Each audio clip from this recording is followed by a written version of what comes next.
futuristas que se adaptan a la curva. Máquinas limpias y ecológicas que funcionan con hidrógeno.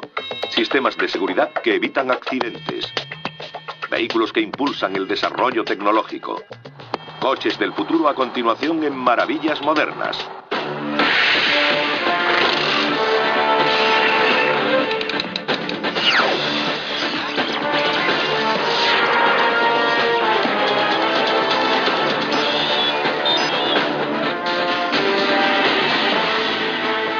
Maravillas Modernas. Los coches del futuro.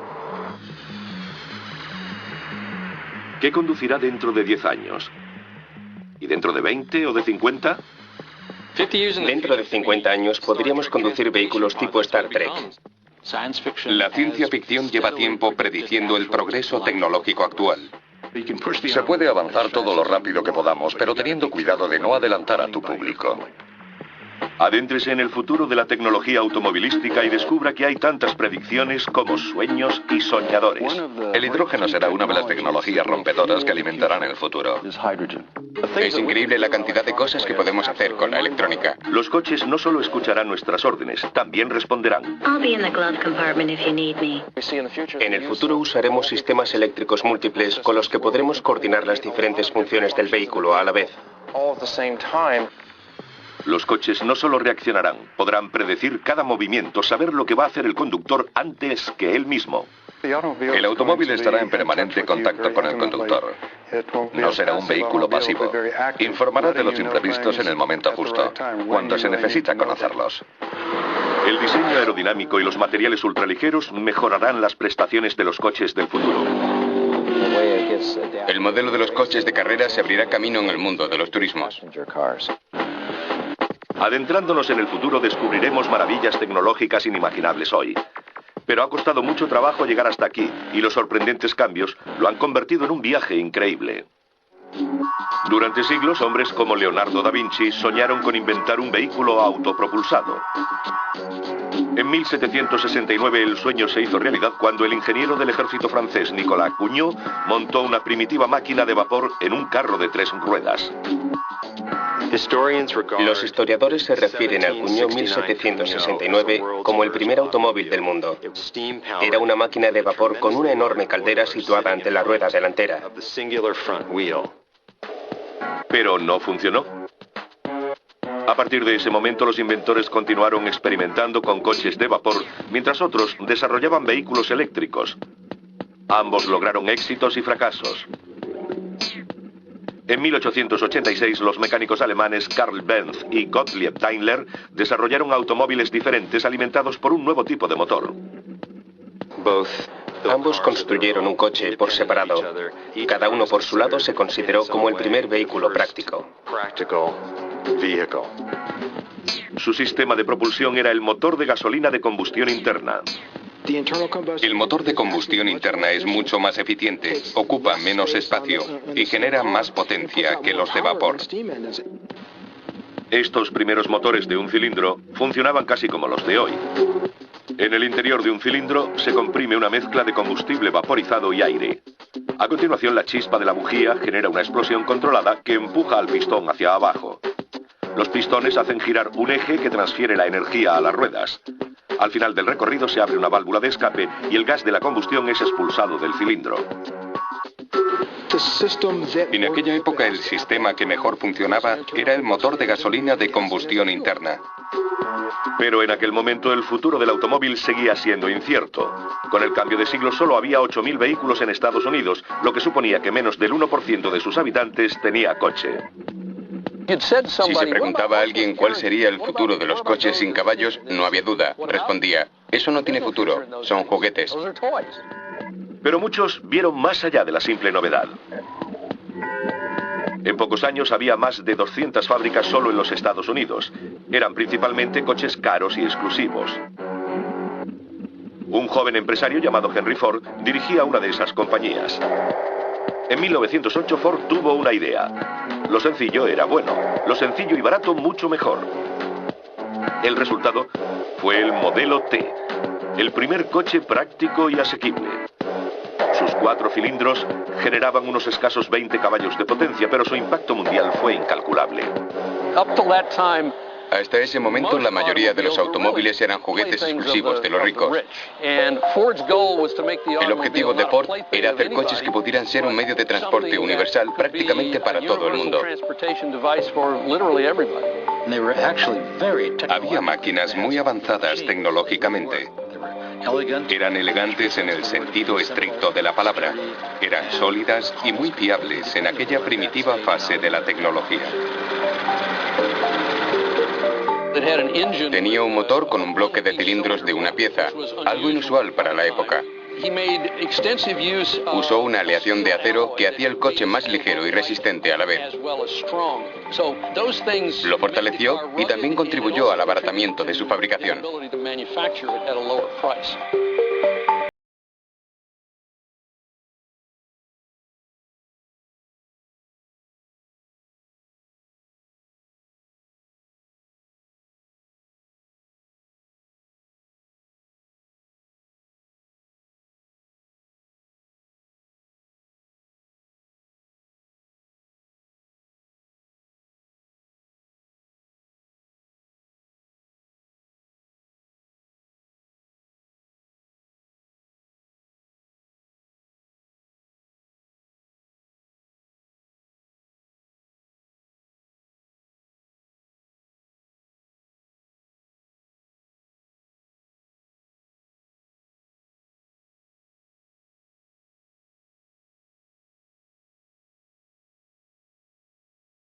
After those plugs are cleaned and checked and your carburetor adjusted, you'll get more power and better mileage.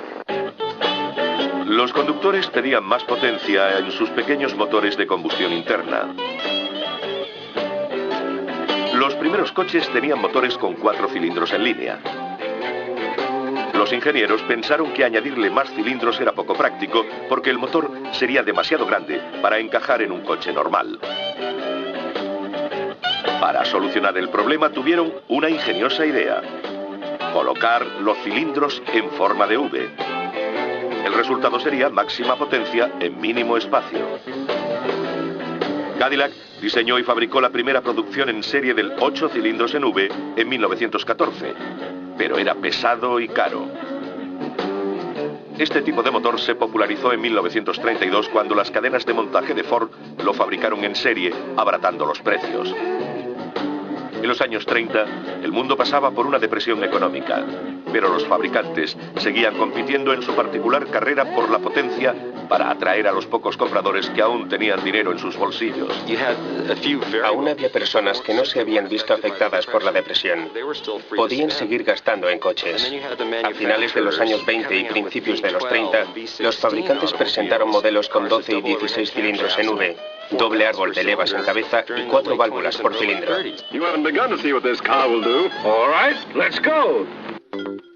Con el estallido de la Segunda Guerra Mundial, los fabricantes se dedicaron a producir material de guerra. Los avances técnicos en motores, combustibles, neumáticos y plásticos se aceleraron. Después de la guerra, la industria comenzó a fabricar automóviles que en estilo y tecnología hacían olvidar los duros momentos pasados y acogían el futuro con optimismo. Las nuevas características incluían transmisiones automáticas y dirección asistida. La dirección asistida es un sencillo dispositivo que facilita el movimiento del volante, especialmente a baja velocidad. Antes tenía una conexión mecánica. A la hora de aparcar, muchas personas no tienen la fuerza suficiente para girar el volante.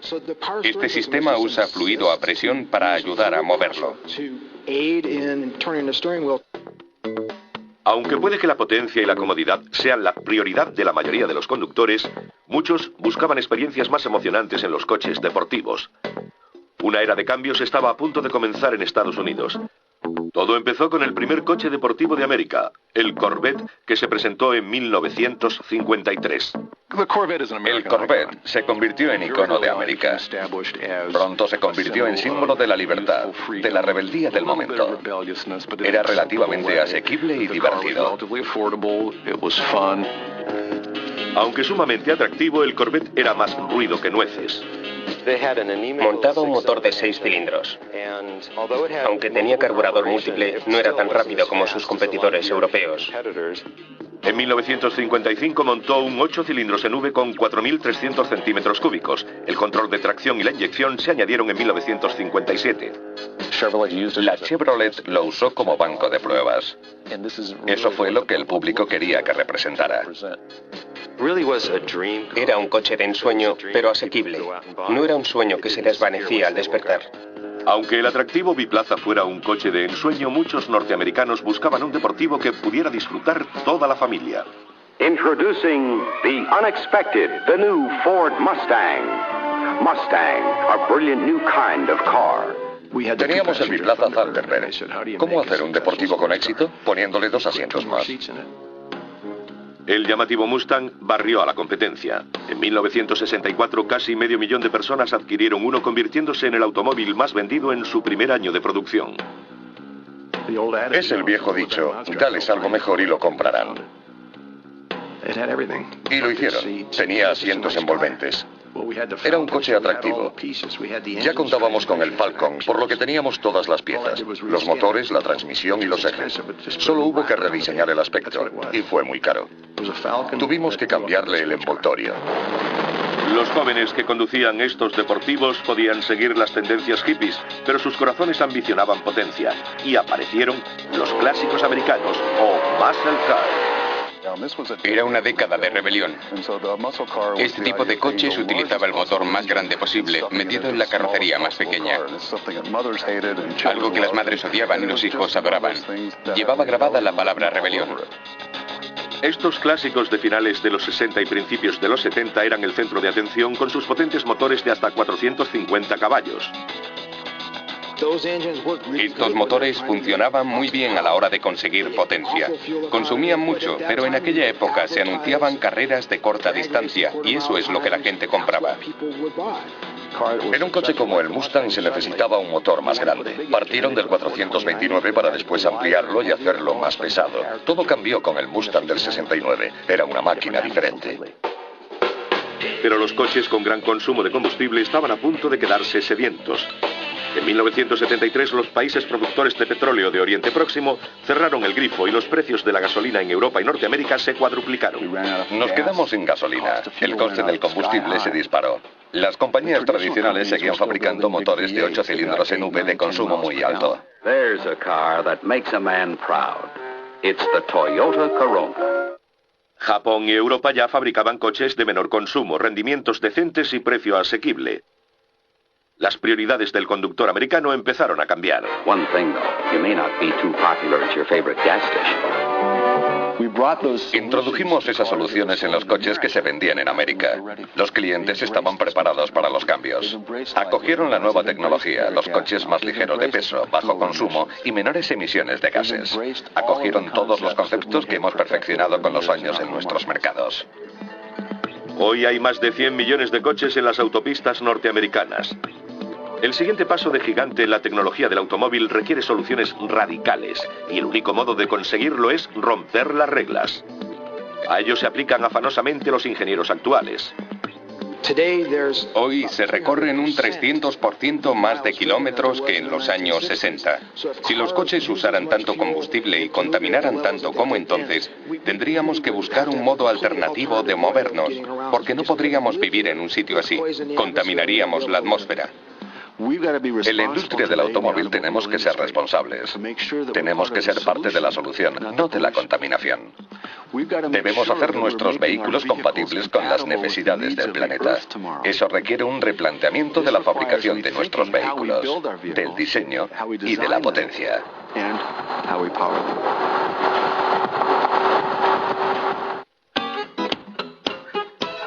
Pasamos mucho tiempo en el coche. Queremos todos los extras que nos faciliten la vida en la carretera, especialmente cuando hay mucho tráfico. Los fabricantes saben que los conductores quieren viajar cómodos, quieren tener todas las comodidades. Ya hay conexiones para teléfonos de manos libres y DVD solo para pasajeros, no para el conductor. Estos extras, mejoras y accesorios han servido para vender coches desde el principio de la historia del automóvil. Los conductores actuales dan por hechos la mayoría de estos accesorios, pero en los comienzos eran lo último en tecnología del futuro. Los primeros coches ni siquiera tenían volante, se manejaban con timón como los barcos. Pasarían años antes de que alguien se diera cuenta de que usando un volante con un mecanismo de dirección, el coche tendría un mayor radio de giro. Fue una de esas soluciones espontáneas. Uno tuvo la idea, otro la mejoró y como funcionaba, la gente empezó a usarlo. Ahora estamos completamente familiarizados con él. Cada vez más mujeres conducían, por lo que empezaron a exigir mejoras que hicieran de la experiencia algo menos duro y más atractivo. La gente quería coches con techos más sólidos y cerrados. Quería ventanillas que subieran y bajaran, calefacción, coches de diferentes colores. Los querían con puertas. El ser humano siempre quiere más. Hombres y mujeres exigían un modo más sencillo de arrancar el motor. Los primeros coches de gasolina requerían que el conductor aplicara esta en los cilindros, especialmente en mañanas frías. A continuación había que abrir el interruptor de ignición antes de usar la palanca que con suerte ponía el coche en marcha. Se requería un gran esfuerzo. Había que ser muy fuerte físicamente para arrancar el coche. A veces, con la explosión, la manivela salía volando. En aquellos días, hubo muchas fracturas de brazo al intentar arrancar. La manivela estaba conectada al cigüeñal que cuando giraba, bajaba los pistones. Esto provocaba que el aire y el combustible entraran en el cilindro. Un disparador eléctrico provocaba la chispa que quemaba la mezcla y hacía funcionar el motor. En 1911, el inventor Charles Kettering inventó un pequeño motor de arranque eléctrico para hacer el mismo trabajo. Kettering trabajaba para Cadillac cuando su arranque eléctrico se convirtió en característica estándar antes de que revolucionara toda la industria. El conductor solo tenía que pisar el pedal de ignición. De repente el coche se hacía útil, práctico, atractivo para un mayor segmento de la población. Este tipo de mejoras lo hicieron más atractivo, práctico y útil para más gente. Los automóviles tuvieron sonido al mismo tiempo que las películas mudas. En 1930 los hermanos Galvin presentaron la primera radio para coche que llamaron Motorola. Esa es la razón de que los coches sean tan populares, porque se pueden controlar desde el interior. Si tiene radio, se puede encender y escuchar noticias, canciones o tu partido favorito. Es una forma de entretenimiento mientras se conduce.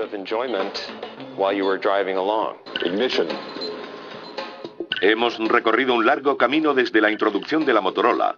Hoy su coche puede recibir programación vía satélite e información de cualquier lugar del mundo por remoto que sea. El GPS o posicionamiento global por satélite es un elemento clave de los equipos de navegación de a bordo. La telemática amplía la interconexión del conductor con una gran variedad de servicios. La información en tiempo real, basada en nuestra posición exacta, nos dirá cuándo nos acercamos a condiciones meteorológicas que pueden afectar nuestra visibilidad o control, tales como niebla o carreteras mojadas. También podemos recibir información de tráfico que nos alertará de problemas en nuestra ruta. Si hay un accidente o un estrechamiento de la carretera, el sistema sabrá el punto exacto y el conductor podrá programar su sistema de navegación para ir de un punto a otro en el menor tiempo posible, considerando las condiciones de tráfico que existan en ese momento. Estos sistemas también pueden indicar la localización del coche si ha sido robado, incluso ponernos en contacto con un operador. En los coches del futuro, la electrónica continuará incrementando su papel en todos los sistemas de diagnosis y control. Puede que el coche del futuro incluya diálogos que permitan al conductor hablar de forma natural para controlar los sistemas de a bordo. Un ejemplo de lo que puedo hacer con este terminal. Muéstrame indicadores digitales. Preferences.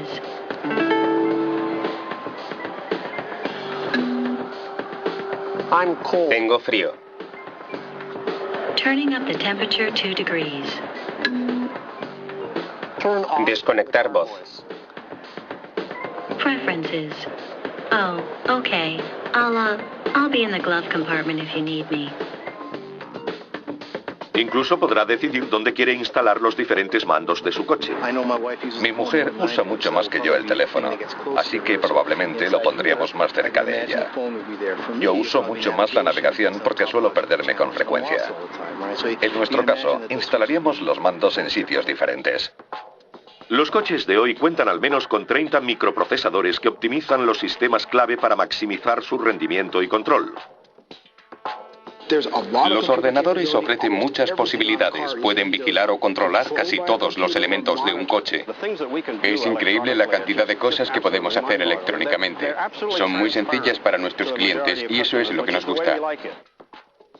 Cuando pisamos el acelerador, con los controles electrónicos el combustible se distribuye en una cantidad óptima para una aceleración más suave y un rendimiento mejor con un mínimo consumo. El motor, el sistema de ignición, la inyección y todos los controles de emisión son gestionados por lo que llamamos sistemas de diagnóstico no a bordo, que se aseguran de que todos los componentes del coche funcionen bien y si no, hacen pequeños ajustes para corregirlos. Este coche experimental de la General Motors exhibe la nueva generación de control electrónico llamado Sistema de Conducción por Cable. Esta tecnología hace que la conexión física entre el conductor y el dispositivo que se quiere controlar sea sustituida por un ordenador. En vez de controlar la dirección con el volante unido a las ruedas, se hace como en los aviones, con conducción por cable. Y lo mismo ocurre con los frenos y cualquier otra interfaz entre el conductor y el vehículo. El sistema por cable va en un solo equipo y permite al conductor situar los controles e instrumentos en cualquier punto del espacioso interior. No hay conexiones mecánicas, así nos resulta más fácil desplazar los controles de izquierda a derecha en el caso de tener que conducir en Inglaterra. O si alguien se cansa de conducir, se pueden intercambiar los mandos sin necesidad de salir del coche. Aunque son cada vez más inteligentes, siguen sin garantizar una plaza de aparcamiento libre. En Japón, Toyota desarrolla vehículos que pueden aparcar solos. A través de una cámara trasera, el conductor elige la deseada plaza en el visor. El ordenador controla la dirección y lo guía. Esto puede significar el primer paso hacia la aparición de vehículos que conduzcan solos, al menos en una situación controlada como una autopista. El sistema comprueba que el coche está a salvo y lo mete en una hilera de 10 o 15 separados por escasos metros que viajan a grandes velocidades, puede que hasta 150 kilómetros por hora.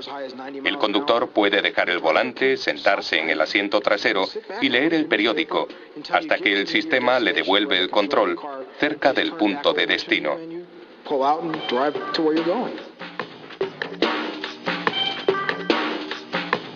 Esto puede ser una buena solución, considerando las distracciones de los sofisticados extras disponibles hoy y que probablemente aumentarán en el futuro.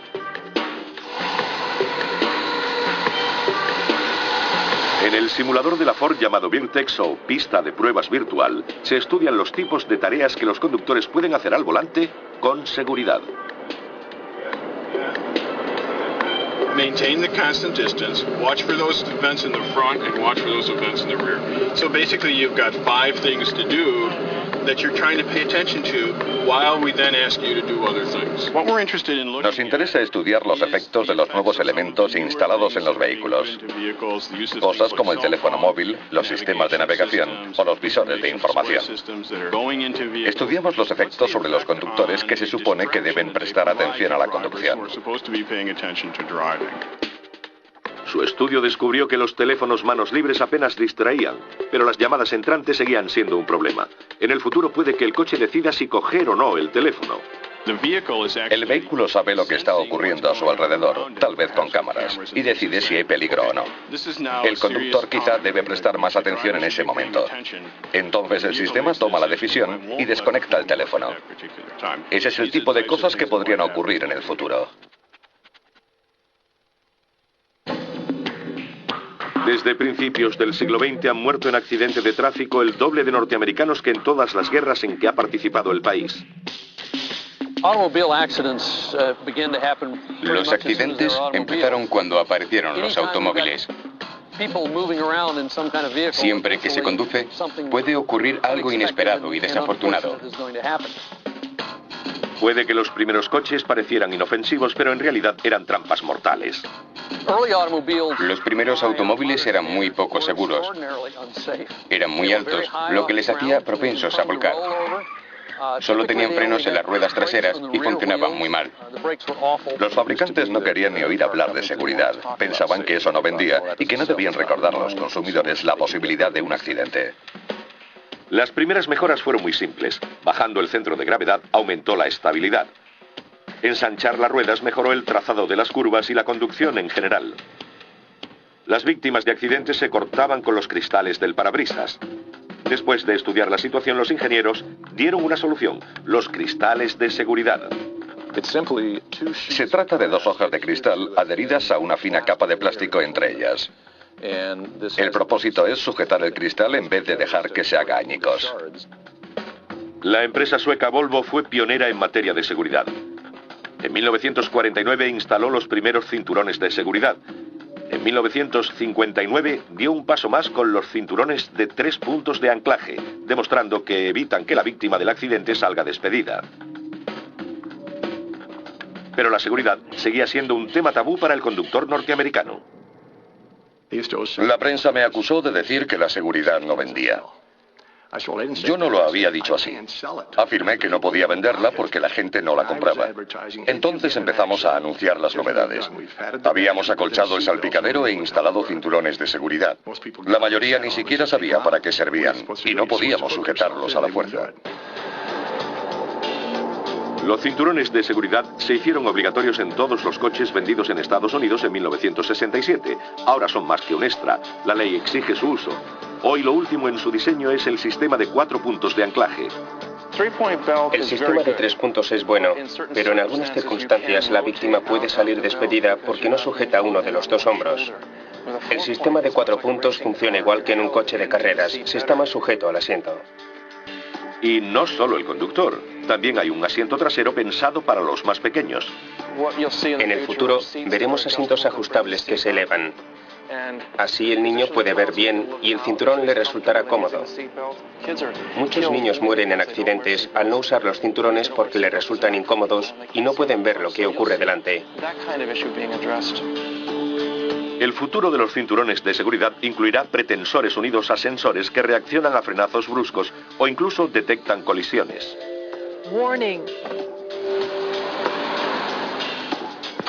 Los pretensores presienten el impacto y tensan los cinturones. Cuando el cuerpo se dobla hacia adelante, relajan un poco la tensión para que el cinturón no se clave.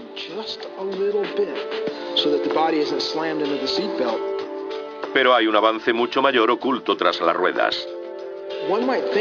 Podríamos pensar que en los últimos 50 años las medidas de seguridad se han centrado en los cinturones, pero no es así. La gran mejora ha sido en los frenos de disco en las 4 ruedas con antibloqueo. Un freno de disco incluye un rotor y un calibrador. El calibrador se cierra sobre el rotor cuando se le aplica fuerza desde uno de los 4 pistones, haciendo que la rueda deje de girar. El sistema de frenos ABS interpreta la velocidad y la fuerza aplicada a los frenos y determina la gravedad de la situación. El ordenador aplica entonces una fuerza extra a los frenos si la del conductor es insuficiente.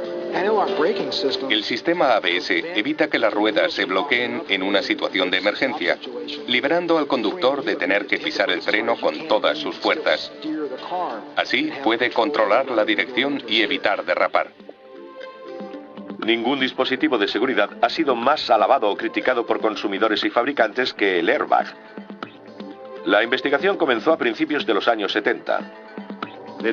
No sabían lo que era. Decían, un globo que se hincha en la cara. ¿Estáis locos? Al principio había una preocupación justificada sobre la eficacia del airbag. Si se abría cuando era necesario, también existía la posibilidad de que lo hiciera por error. La tecnología del airbag ha mejorado desde sus inicios. Ahora es una sorprendente pieza de ingeniería. Cuando los sensores determinan una fuerza de colisión comparable al impacto contra un muro a 15 o 20 kilómetros por hora, liberan nitrógeno que llena la bolsa de nylon en una fracción de segundo antes del accidente. Cuando las pruebas fueron satisfactorias, empezamos a montarlo. No perdimos el tiempo, lo pusimos en práctica. En los próximos 50 años, todos los coches llevarán airbag o cualquier otro sistema de seguridad interno para proteger a los ocupantes de cualquier impacto, delantero, trasero e incluso de vuelcos. La seguridad ha pasado de ser casi un tema tabú a la corriente dominante, que además resulta atractiva tanto a fabricantes como a clientes.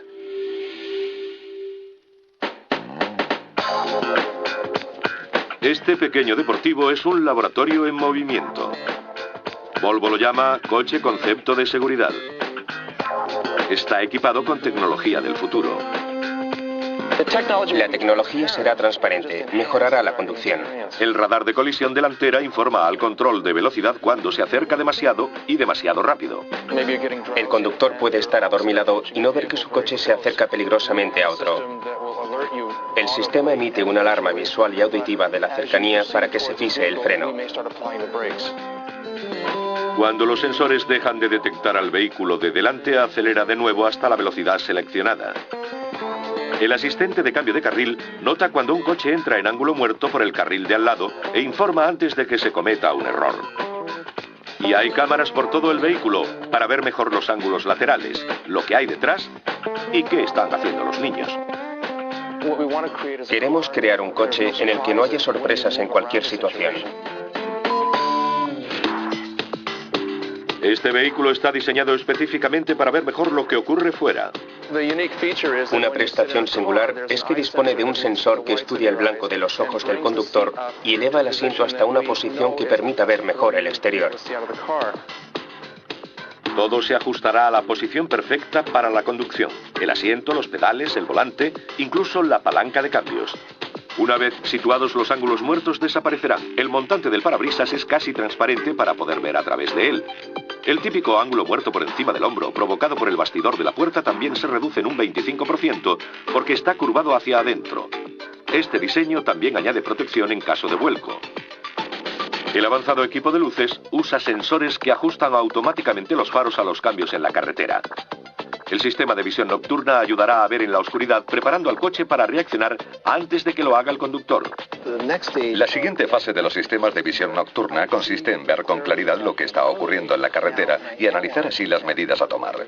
Puede avisar al conductor y controlar los dispositivos de seguridad.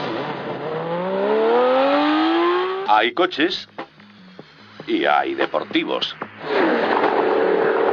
Pegados a la carretera, con el viento en la cara. El mundo parece vivir un eterno idilio con los coches deportivos. Los deportivos son para conducirlos, a diferencia de los turismos que son simplemente para llevarlos. El propósito de estos coches es divertir al conductor y a un pasajero con suerte. Hay un factor lúdico. El conductor quiere conectar con la libertad, con la juventud, con una actitud ante la vida. Marcas como Mustang, Corvette, Thunderbird han acabado simbolizando algo en nuestra mente.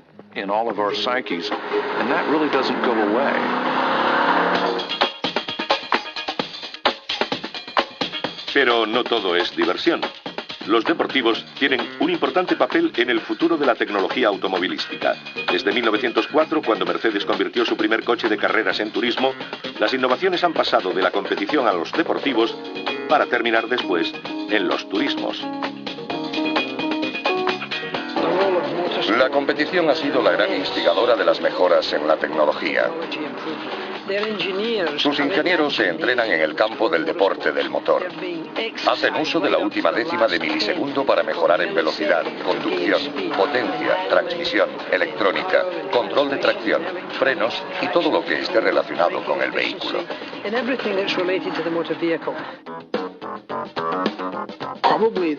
Probablemente el mayor avance en la tecnología de los turismos sea en el apartado de los neumáticos. Los de los turismos eran muy malos, solían pincharse muy a menudo. Al tomar una curva relativamente despacio, se oía el chirrido de las ruedas. Hoy los neumáticos de los turismos son tan buenos como los de competición de hace 20 años. Los coches de carreras sufren tremendas fuerzas gravitatorias y recalentamiento a altas velocidades. Los fabricantes de neumáticos han desarrollado compuestos sintéticos con un excelente rendimiento en gran variedad de situaciones. Los diseños de las bandas de rodadura se han adaptado a las condiciones de la pista, seca o húmeda. Los equipos deben escoger el neumático apropiado para el tipo de pista y las condiciones meteorológicas el día de la carrera. Como tantos otros factores, es pura ciencia. Los coches de competición han mejorado su aerodinámica. Muchas de las lecciones aprendidas en este campo se han aplicado a los turismos que vemos hoy en día. Los ordenadores de a bordo que controlan todas las funciones también se han heredado de las carreras. Antes el jefe de equipo se situaba al borde de la pista vigilando el rendimiento del motor mediante equipos de telemetría.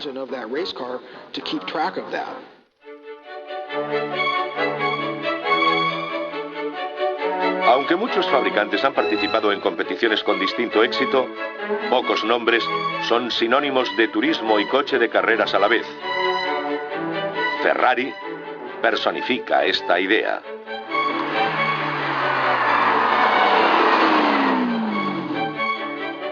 El fundador de la compañía, Enzo Ferrari, fue implacable en su búsqueda de la perfección. Era decidido, muy autocrítico a la hora de dirigir su imperio. Como muchos otros fabricantes, Enzo Ferrari aprovechó las lecciones aprendidas en competición y las incorporó en los deportivos. Sus métodos seguían un axioma: carrera el domingo, venta el lunes. Era un loco de la competición. Promocionaba sus autos en ella.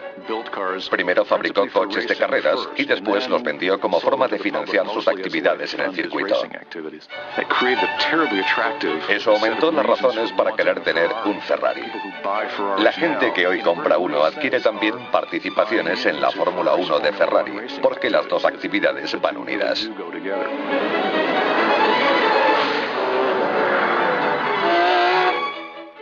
La última apuesta de Ferrari para su supremacía es el Enzo, inspirado en la Fórmula 1.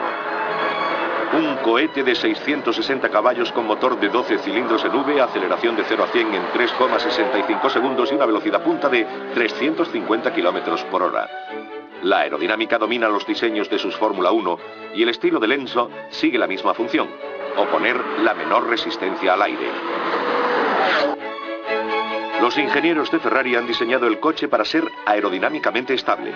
Han realizado numerosas pruebas en el túnel de viento para maximizar el flujo de aire y optimizar así la resistencia al avance. También han tomado prestado el cambio electrónico de sus Fórmula 1, montado en el volante para que las manos del piloto estén donde más se necesitan. Y el volante muestra incluso la lectura del tacómetro con una serie de luces. La conducción del Enzo es muy parecida a la del Fórmula 1. El precio, 790.000 euros. Y también está el Porsche. El doctor Ferdinand Porsche creó el Volkswagen Escarabajo en los años 30, pero el primer vehículo con su nombre no apareció hasta 1946. Desde entonces, Porsche ha forjado su reputación en los coches de carreras. Primero el 356, después el 911 y otros coches han ganado en muchas ocasiones pruebas de resistencia como Le Mans y Daytona. Aunque el buque insignia de la compañía ha sido el 911 Turbo, un nuevo Porsche ha entrado en el mercado, el Carrera GT. El Carrera GT representa los éxitos de la compañía en el campo de la innovación técnica. Como el 911 Turbo, el Carrera podría competir en un circuito con escasas modificaciones. Tiene una suspensión firme, centro de gravedad bajo, carrocería de fibra de carbono ligera y aerodinámica maximizada. El alerón trasero es la firma de Porsche. Puede elevarse electrónicamente para pegar el coche a la pista. Combinado con su alerón delantero integrado, que evita que el morro se levante a alta velocidad, el Carrera GT aprovecha al máximo los 560 caballos de su motor de 10 cilindros en V y alcanza una velocidad punta de 300 kilómetros por hora. Va equipado con frenos de un compuesto cerámico. El disco es un material de fibra de carbono especialmente tratado con perforaciones y ventilación interna. Las pastillas son de un material compuesto. Juntos reducen el calor generado por la frenada y tienen una resistencia óptima a la fatiga. La tecnología y la marca se pagan. En torno a 350.000 euros. En su primer año, Porsche planeó construir solo 1.500 Carrera GT. El piloto Steve Saleen, cuya empresa de California ha forjado su reputación corriendo y adaptando Mustang y coches de competición, construye ahora su propia versión del coche del futuro. El Saleen S7 de 304.000 euros es una traslación de la tecnología de carreras a los deportivos. Muchos deportivos se han desarrollado a partir de los de carreras. Nuestra experiencia en la competición nos ha permitido trasladar el 99% de lo que hemos aprendido en los circuitos a los deportivos.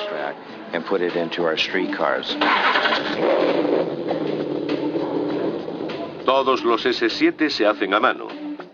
Los 560 caballos de sus 8 cilindros en V permiten alcanzar velocidades superiores a 300 km por hora. Su estilo se debe a los conocimientos adquiridos en la industria aeroespacial. En la tecnología aeroespacial se usan materiales exóticos. Y ahora esos materiales se están introduciendo en la producción de deportivos. La carrocería del S7, por ejemplo, es toda de fibra de carbono. La fibra de carbono es tan resistente como el aluminio. Es ultraligera y adquiere formas inconcebibles con el metal. Esta ventaja es mucho más que estética. Hace que el vehículo se pegue a la carretera a grandes velocidades. Sus 64 tomas de aire mejoran la dinámica del S7. Canalizan el aire del exterior, alrededor y a través del coche, reduciendo la resistencia y mejorando la adherencia. Hemos logrado sistemas de ventilación muy elaborados que permiten un flujo continuo a través del coche. Comienza en el frontal por las tomas de aire hasta el plano aerodinámico del lateral del coche. Se canaliza hacia el motor y vuelve por la parte trasera, proporcionándonos la mejor aerodinámica del mercado actual. Con un precio por encima de los 300.000 euros, la potencia del S7 seguirá en manos de unos pocos. Pero Steve cree que su supercoche ejemplifica el futuro de los automóviles. Estamos observando que en el futuro veremos el empleo de estos materiales y el diseño de los vehículos de competición adaptados a los turismos de uso corriente. Solo es cuestión de tiempo y de dinero que esto sea una realidad.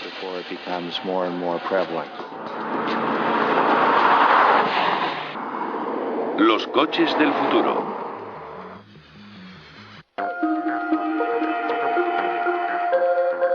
Los motores del futuro son objeto de debate. Las predicciones son tan variadas como modelos existen hoy en día. Pero una cosa es segura.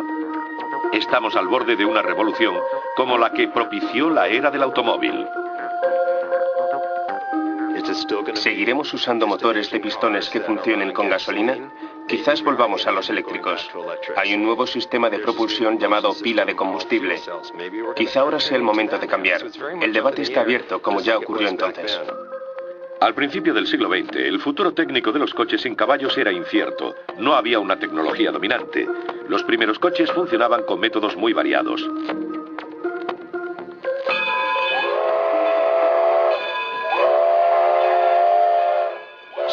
El vapor movía trenes, barcos y, ¿por qué no, automóviles? En aquella época, los coches de vapor eran los más rápidos. Se conseguía máxima potencia a 0 revoluciones por minuto. En 1905, la aceleración era increíblemente rápida. El sinónimo de coche de vapor es el Stanley Steamer, creado por Francis y Freeland Stanley en 1897. Una caldera proporcionaba suficiente presión para hacer funcionar un motor de 2 cilindros situado en la parte inferior. El motor solo tenía 16 piezas móviles y no había bujías, transmisión, embrague o palanca de cambios. Inconvenientes: tardaba al menos media hora en alcanzar presión.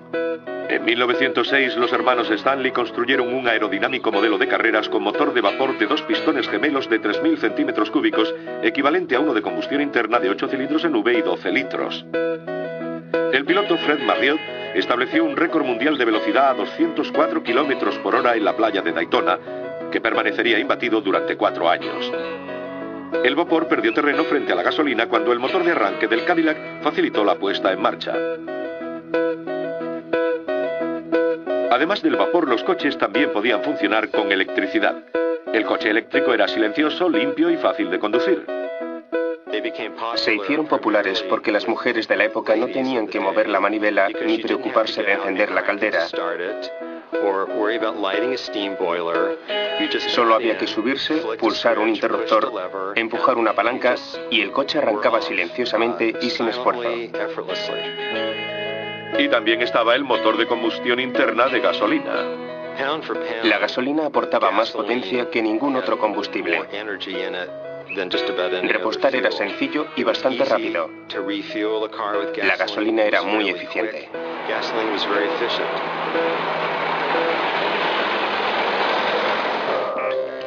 El automóvil de gasolina parecía reflejar mejor las nuevas realidades sociales que propugnaba el transporte sin caballos.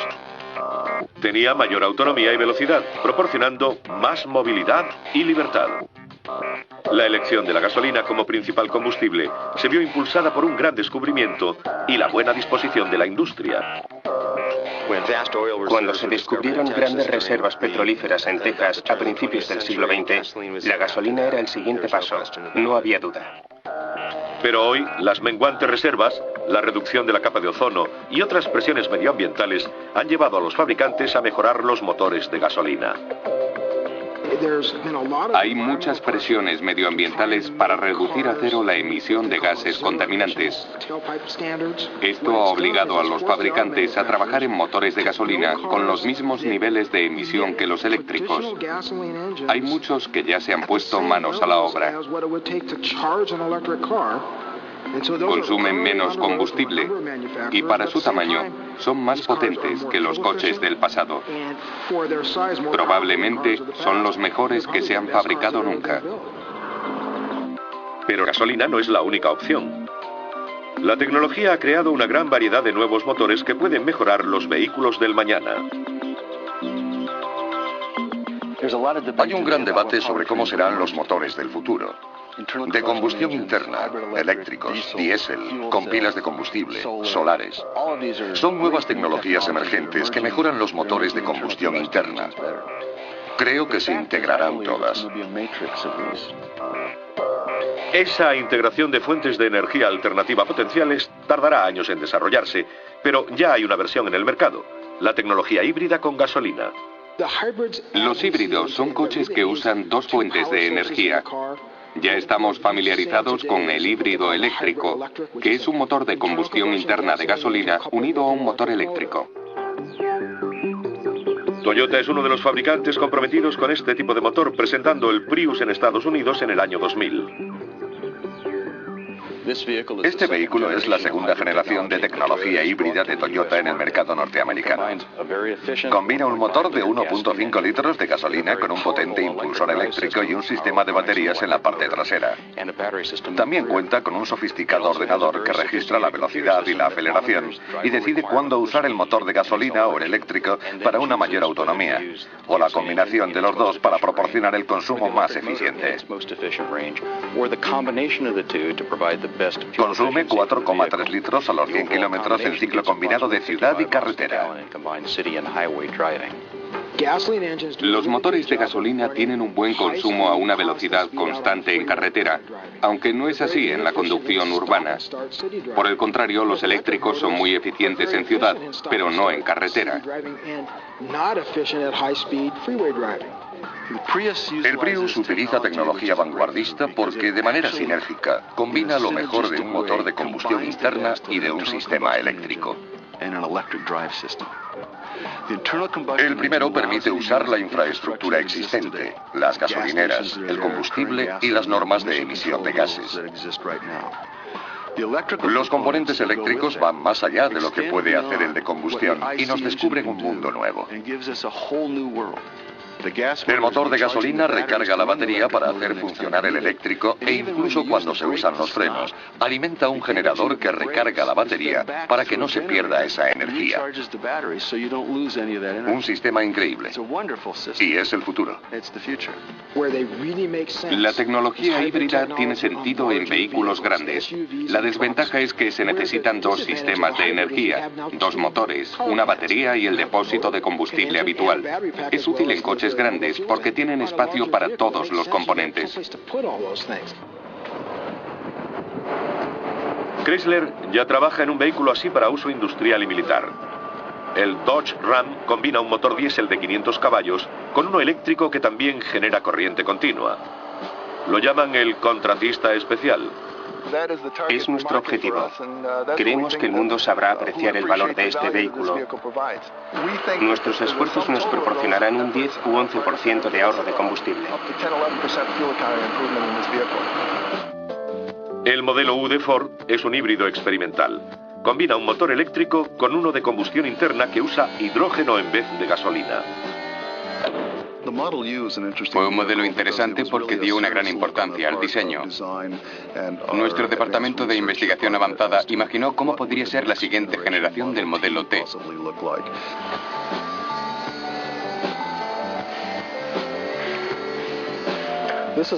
Este es un híbrido con motor de combustión interna de hidrógeno, además de transmisión eléctrica.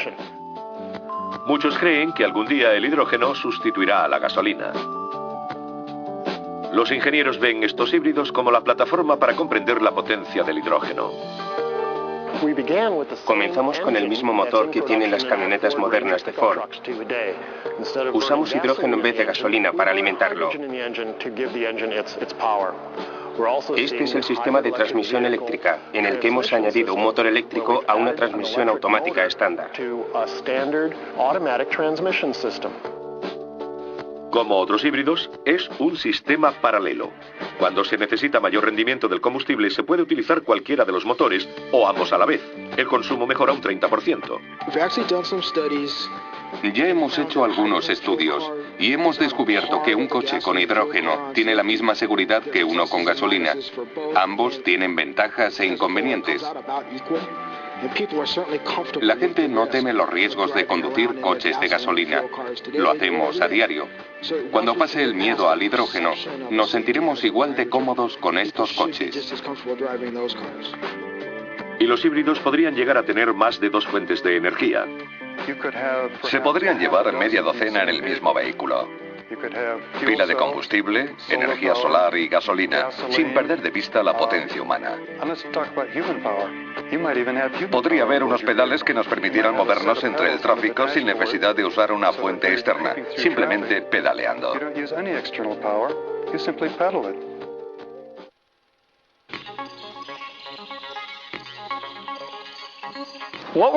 Estamos ante el coche que conduciremos en el futuro.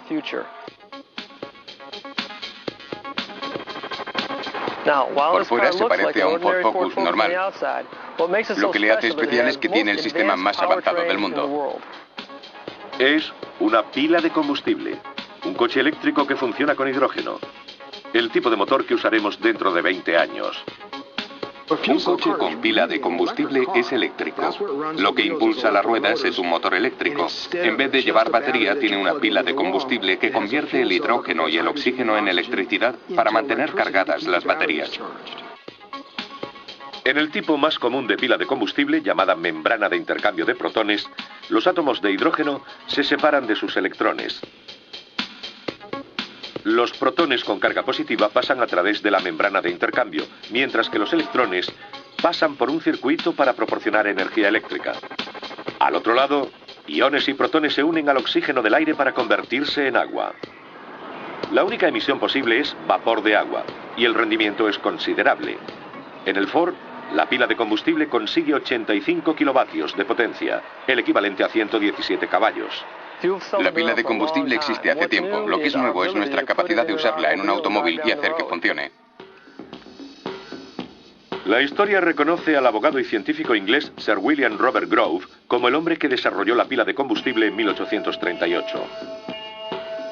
Grove sabía que podía usar electricidad para dividir una molécula de agua en sus dos elementos, hidrógeno y oxígeno, un proceso conocido como electrolisis.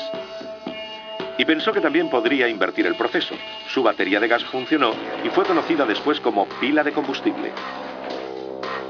Durante más de un siglo, muchos otros trabajaron sobre este concepto, pero la tecnología despegó literalmente en 1960. La NASA necesitaba un modo compacto de generar electricidad para sus misiones espaciales. La energía nuclear era demasiado peligrosa, la solar voluminosa y las baterías pesadas. La pila de combustible era la solución. Además, sus residuos podían convertirse en agua potable para los astronautas. Ahora casi todos los grandes fabricantes tienen algún prototipo de pila de combustible en funcionamiento. En 2002, Los Ángeles se convirtió en el primer cliente norteamericano en utilizar un coche con pila de combustible. Esto hizo del Honda FCX el primer vehículo con pila de combustible certificado por el Consejo de Recursos Aéreos de California y por la Agencia de Protección Medioambiental de los Estados Unidos.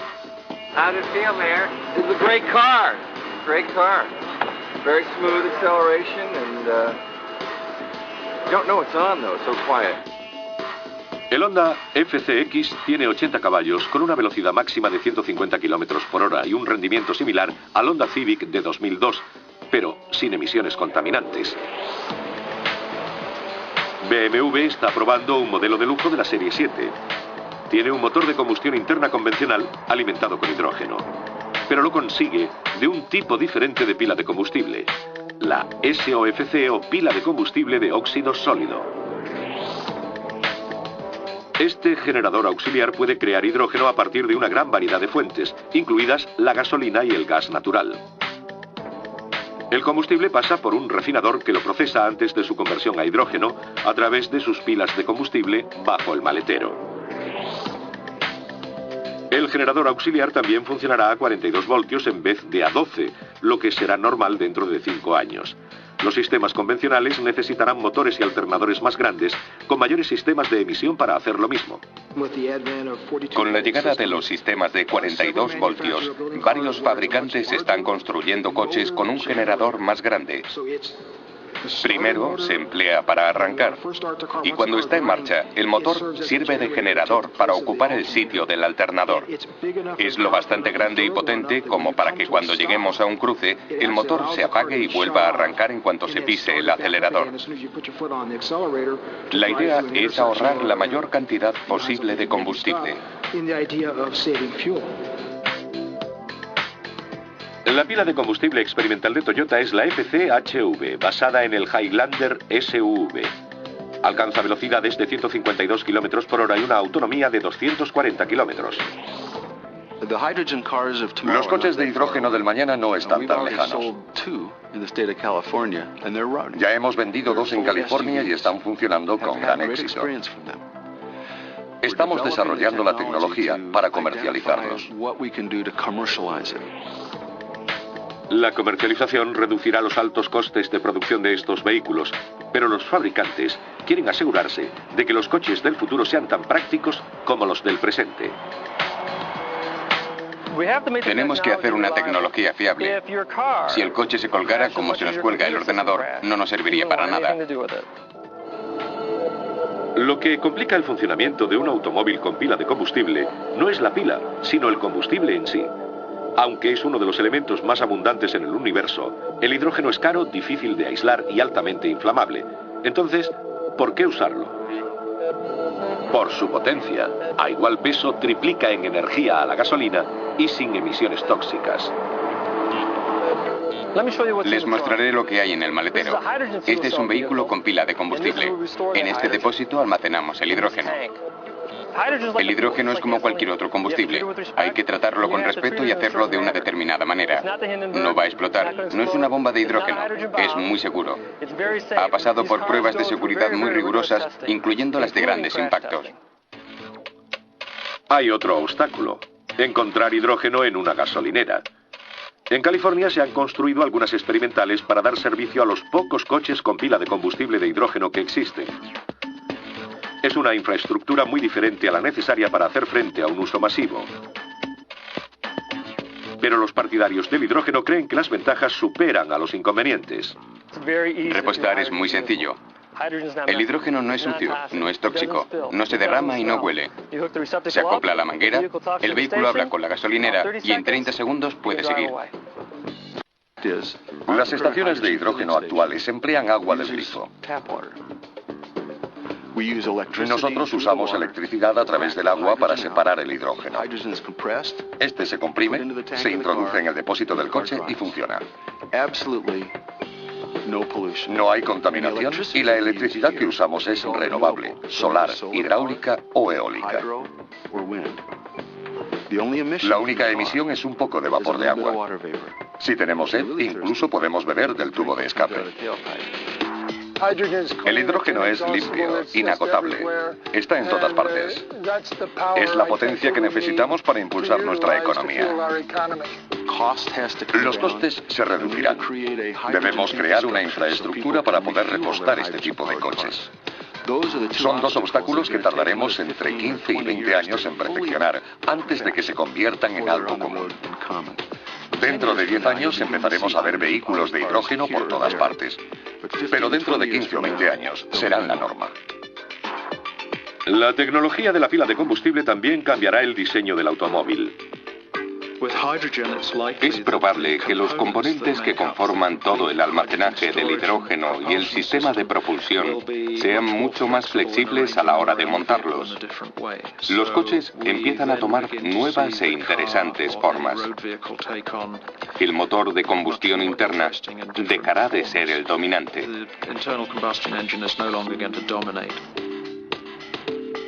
Esta aproximación poco convencional al diseño se hace evidente en el High-Wire Concept Car de General Motors. Sin abultado motor de combustión interna, tiene una cabina de pasajeros de bajo perfil con mucho espacio. Su pila de hidrógeno y todos los sistemas operativos van debajo en una plataforma de 28 centímetros. Esta plataforma podría acoplarse a un sistema de módulos intercambiables que el cliente podría comprar y colocar encima.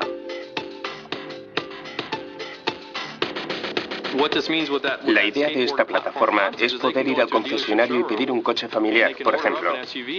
Disfrutarlo un par de años y cuando los niños dejen de ir al colegio, cambiarlo por uno deportivo. Vuelve al concesionario, le retira la que puso años antes y le acopla la carrocería de un deportivo para sobrellevar mejor la crisis de los 50, por ejemplo. Tiene muchas posibilidades. Cuando se trata de su coche, a los norteamericanos les encanta coger una buena idea y hacerla suya.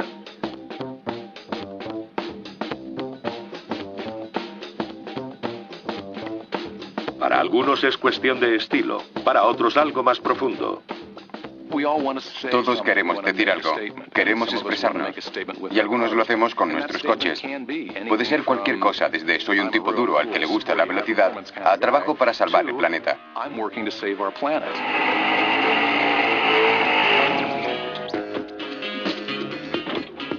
Un creciente número de personas se expresan con sus coches.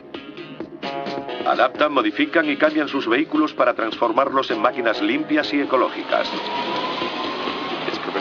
Es perfectamente legítimo modificar el coche para que funcione con combustible no convencional, conseguir una reducción del consumo o no contaminar demasiado. Es una decisión que muchos de nosotros aplaudimos. Llamar la atención sobre esta filosofía, salirse de lo establecido, era el objetivo el 30 de abril de 2003 en el muelle de Santa Mónica, California. Allí, prensa, amigos, familia y celebridades comenzaron el Drive to Survive de Dennis Weber, la primera caravana transcontinental de vehículos con combustible alternativo. Somebody asked me, says, "What are you doing here?" I said, "Well, what we're doing here is we're going to change the world. At least we're going to change the energy that propels the world." La idea era presentar unos coches que funcionan sin el típico motor de gasolina. Rolling out on hydrogen. Hydrogen. Two hot blondes in the red hot hybrid. Well, we got to do it. We're going to run out of oil, folks. Yeah, you can't grow it, can't manufacture it. No. So, you know, scientists are telling us it's going to be gone in 30, 40 years, probably earlier. Okay, you're ready. 1, 2. El actor Larry Hagman, magnate del petróleo en la televisiva Dallas y compañero de serie de Linda Gray, vio por primera vez una pila de combustible de hidrógeno. This is great. También vieron un coche trucado. Es la carrocería de un Cobra del 64 donado por Carroll Shelby. El motor funciona con hidrógeno puro. Intentamos usar un combustible limpio, pero aún tenemos que sacarle más rendimiento. Cualquier fanático de la carretera moriría por este coche. Russell Gerke hará el recorrido en su camioneta Dodge Camion de 2003. Empecé en Missouri y tengo que terminar allí. En total serán cerca de 9.000 kilómetros. El motor diésel de 305 caballos de Russell hará todo el recorrido con un biocombustible de soja. 2 veces la vuelta al país con lo que llevo aquí. La soja pega fuerte. En 2002, Russell hizo entrar el Wild Thing de Mark Smith en el libro de los récords.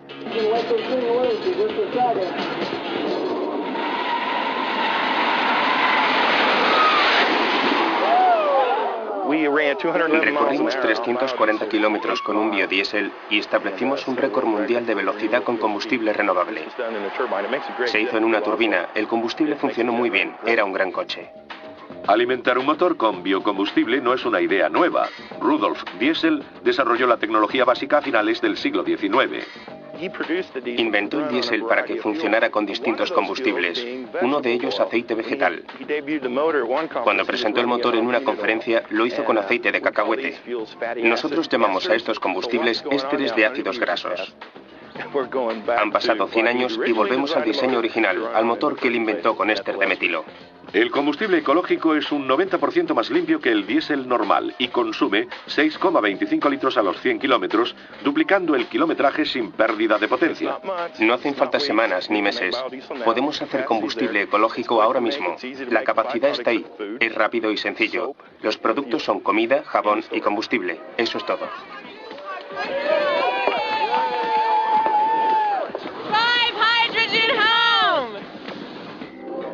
La caravana está en la costa de California y cruzará el país deteniéndose en 20 ciudades antes de llegar al Capitolio en Washington, D.C.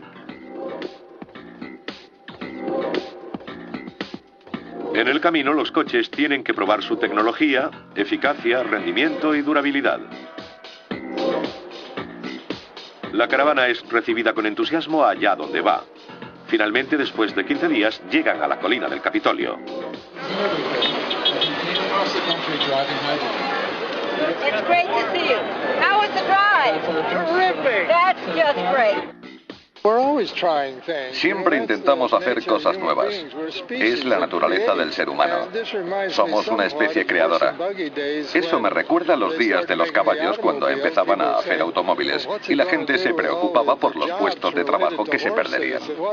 Perdimos algunos, pero hemos compensado esas pérdidas creando nuevos trabajos. Y eso será exactamente lo que pase cuando pasemos a la economía del hidrógeno. Por menos de 5.000 euros y unos días de ajustes, el esquiador de Utah, Ty Robinson, convirtió su Toyota Tacoma de 1999 en el coche intergaláctico de hidrógeno, o lo que él llama la pila de combustible del pobre. Lo único que he tenido que añadir ha sido un carburador de gas y un regulador de presión. En los vehículos con motor de combustión interna tenemos todas las piezas que necesitamos. Se pueden poner en este nuevo motor y prepararlo para aceptar múltiples carburantes. El coche de Ty puede funcionar con hidrógeno puro, pero quería cruzar el país sin tener que repostar sus limitadas reservas contenidas en estos tanques presurizados. 1 kilo de hidrógeno equivale a 4,5 litros de gasolina. Hago 35 kilómetros por kilo de hidrógeno, por lo que tengo una autonomía de 177 kilómetros. Pero para poder cruzar todo el país necesito aumentarla. Por eso he añadido una pequeña cantidad de hidrógeno a la mezcla de gasolina y aire. La autonomía aumenta espectacularmente. Desde el Capitolio a las montañas nevadas de Telluride, Colorado. Este es Charles Ford. Está ocupado modificando el sistema de combustible de su Scout Internacional para el invierno. Estoy aislando este depósito de grasa porque está lejos de la cavidad del motor donde las piezas suelen estar más calientes. Quiero mantenerlo caliente para asegurarme de que el combustible no se solidifique. Su vehículo de combustible alternativo no funciona con diésel, electricidad ni energía solar. Lo hace con grasa de cocina reciclada. Charris llama a su biodiesel grasóleo. A bajas temperaturas se solidifica como la mantequilla en el frigorífico. El aislamiento del depósito permite el flujo constante del combustible y se nota. Oh my God, it does. It smells like French fries. Hey, Lucas, what's going on? Hi, Charles. Charris hace visitas periódicas a restaurantes locales para recoger grasa. La saca directamente de las freidoras a contenedores. Después, la escurre para quitar los residuos. Okay, great. Solo hay que eliminar los residuos. Tenemos que eliminarlos. Esta idea ha hecho famoso a Charris en todo el pueblo. Good evening and welcome to Doc Talk. My guest tonight, Charles Ford. Charles, let's go ahead and take this call. Hey, John, what's going on? Es entrevistado asiduamente en la emisora local. Es un combustible ecológico. Mi sueño es que algún día alguien me eche una mano para crear una de las primeras energías estables del planeta. Que haya una gran variedad de combustibles ecológicos, con pilas de combustible de hidrógeno, etanol o biodiesel para camiones. Charris es uno de esos tipos que no sigue los pasos de nadie. Se está labrando su propio camino y me encanta.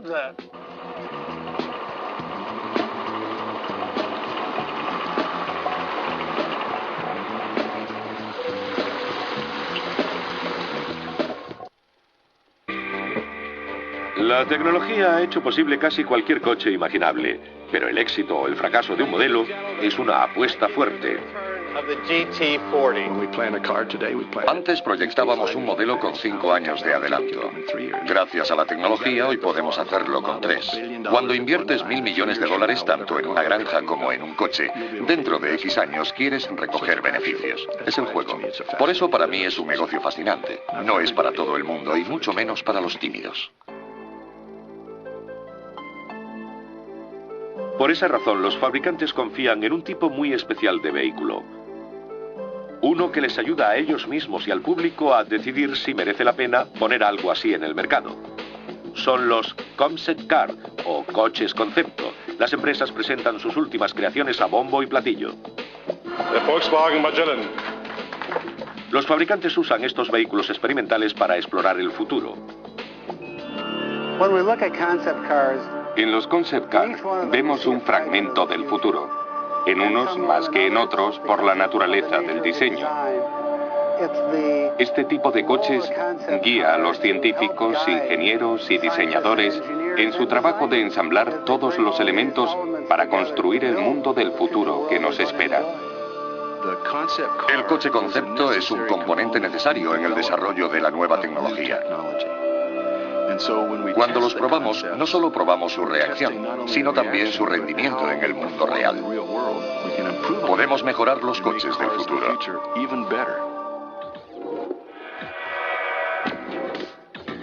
La primera fase del proceso es un boceto en papel.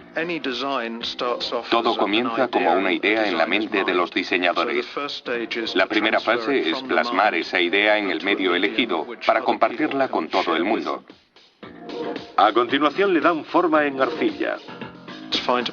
Es bueno poder pensar en 2 dimensiones, pero hay que saber hacerlo en 3. El siguiente paso, fundamental, es convertir esos bocetos en representaciones tridimensionales. Este proceso tradicional ahora se puede hacer con ordenadores. Con los ordenadores se puede ampliar el vocabulario del diseño. Se pueden explorar nuevos conceptos fundamentales que cambiarán el modo en que nos movemos. Los diseñadores de coches del futuro son ingenieros de conceptos. Tienen que ser conscientes de lo que hacen, conocer a la gente que se va a sentar en esos vehículos y comprender su relación con los mismos. La tecnología informática nos abre un nuevo mundo. Pasar de un dibujo en papel a tener un modelo a tamaño real en 12 o 18 meses es algo radical. Un prototipo puede ser un estudio tecnológico. Puede ser un vehículo de preproducción para llamar la atención sobre uno que se va a fabricar en el futuro. Y también puede ser un sueño. Hace unos años los llamábamos coches de ensueño. Eso es lo que son. La forma más pura de fantasía que un diseñador puede imaginar. General Motors fue la primera compañía que dedicó un departamento al estilismo de los vehículos. El encargado fue Alfred Sloan, presidente de la empresa en 1926 y 27. Sloan creía en el futuro y que el diseño tendría un importante papel en las ventas de coches.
De los años 50. No solo era bonito, era el coche del futuro. Carlier no lo construyó para probar la reacción del público y producirlo en serie. Lo hizo para dar notoriedad a General Motors, para que todo el mundo viera lo que aventajaba a otras empresas y para que percibiera la cantidad de tecnología implicada en un vehículo tan avanzado. El optimismo de los años 50 creó aquellos fabulosos coches con alerones, faros integrados y embellecedores cromados, porque pensábamos que así sería el futuro.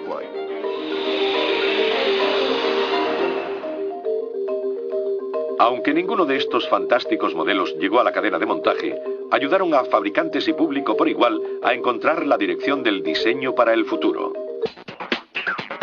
El resultado fue toda una nueva generación de concept car. Los coches modernos son igualmente atractivos y ofrecen nuevos sueños para la nueva era.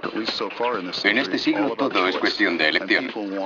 La gente quiere aventura, estatus, diseño retrospectivo, optimismo y rebelión. Es su futuro y su elección. Y lo vamos a servir en bandeja de plata para que el cliente pueda elegir de un variado espectro de posibilidades. Para nosotros el diseño es intentar mejorar la vida. La ciencia ficción también tendrá una fuerte influencia a la hora de predecir el aspecto de los coches del futuro. Si quieres hacer algo que impacte al público y le haga pensar que es realmente diferente, hay que cambiar radicalmente las proporciones. Eso fue lo que hizo el diseñador Harald Belker cuando concibió un deportivo para la película futurista de Steven Spielberg, Minority Report. Belker cree que así serán los Lexus en 2054. Quería darle un cambio radical. La solución fue cambiar la proporción, de manera que cuando la gente vio el coche, pensó que se movería en una dirección y lo hizo en otra. Es un éxito, porque la idea es introducir una nueva forma con la que la gente no esté cómoda.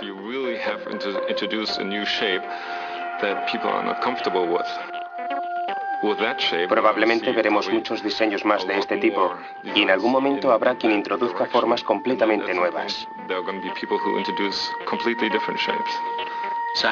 La ciencia ficción lleva tiempo prediciendo el progreso tecnológico actual. Sid Mead es un antiguo diseñador de coches que ha visualizado el futuro en películas como Tron, 2010, Odisea 2, Alien y Blade Runner. Consideremos esta visión de la tecnología automovilística del futuro en este diseño de Mead conocido como el entrenador de plata. Este vehículo es de alta tecnología porque tiene una rueda en la parte delantera y una gran esfera negra detrás con la tracción, la dirección y la suspensión. Todo parece flotar en este bucle atrapado por atracción electromagnética. Es una esfera, por lo que puede girar sobre sí mismo y aparcarse fácilmente. Puede ir adelante, atrás, detenerse y arrancar. Es un vehículo muy elaborado. Incluso se puede ver salir del coche a los dos ocupantes. Acaban de llegar y pueden hacer lo que quieran con él.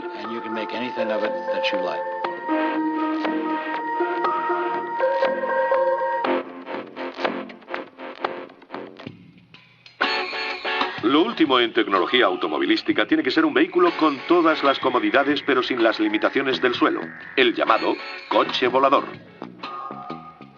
Los voladores ya existen. Se desarrollaron en los años 60.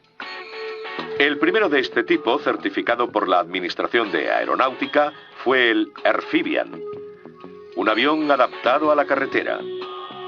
Su motor de 6 cilindros podía volar a 190 kilómetros por hora y rodar a 80. En los años 60, el Aerocar consiguió notoriedad volando en programas de televisión. La cabina del piloto era una carcasa de fibra de vidrio basada en un geómetro. Un árbol de transmisión de 3 metros conectaba el motor a una hélice. Aunque fue el modelo de este tipo más eficaz, la falta de capital anuló la producción. El Aerocar fue el último avión terrestre en conseguir la aprobación de la Agencia Federal de Aviación.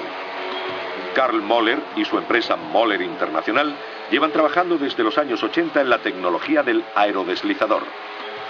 Este primer modelo usa 8 motores rotatorios que generan 400 caballos. Los motores son ventiladores gigantescos que empujan el aire hacia abajo para levantarlo. El Sky M400 experimental de Moller usa 4 rotores que generan 720 caballos. Los motores pueden girar después del despegue para crear un impulso de avance.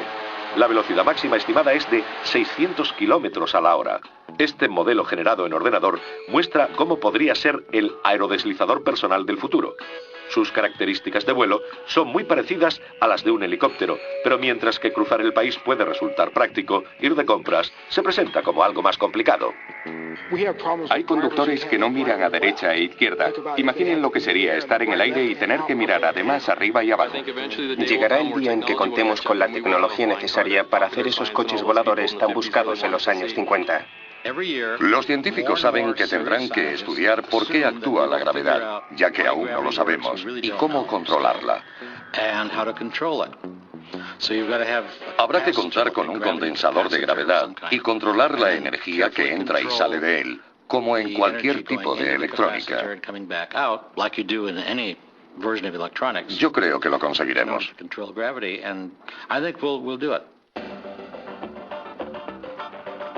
Hoy el futuro de la tecnología automovilística se forja en escuelas como la Facultad de Diseño de Pasadena, California.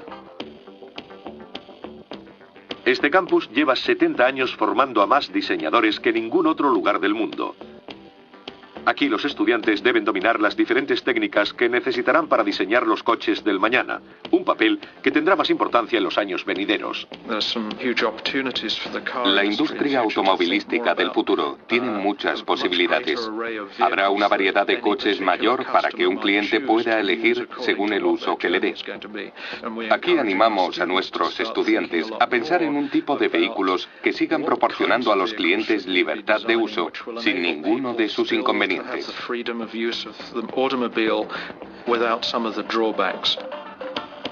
El proyecto de Michael Renaldi es crear un coche que ayude a solucionar los problemas de tráfico de las grandes ciudades. El rasgo futurista de mi diseño es que se conduce solo. Está controlado por GPS. Faltan 2 o 3 años para que podamos ver vehículos que circulen en un entorno controlado por GPS. Al conducirse solo, el vehículo puede dejarnos en una terminal ante un edificio o la facultad, como los trenecitos de los parques temáticos, y aparcarse solo. Ya no habrá que ir a buscar el coche si no quieres. La tendencia en la historia de la tecnología automovilística es la de fijarse en el pasado mientras miramos hacia el futuro. Lo importante de la tecnología es que cambia porque también lo hace el estilo de vida. Y si no seguimos el ritmo, perderemos importantes segmentos del mercado. Se han hecho grandes avances en eficiencia en términos de emisiones y reducción de consumo en los coches que conducimos hoy comparados con los de hace 10, 30 o 40 años. El rendimiento y el control de emisiones seguirán siendo las tendencias más claras. Queremos fabricar coches que sean asequibles, limpios para el medio ambiente, divertidos de conducir, sencillos, lujosos y cómodos.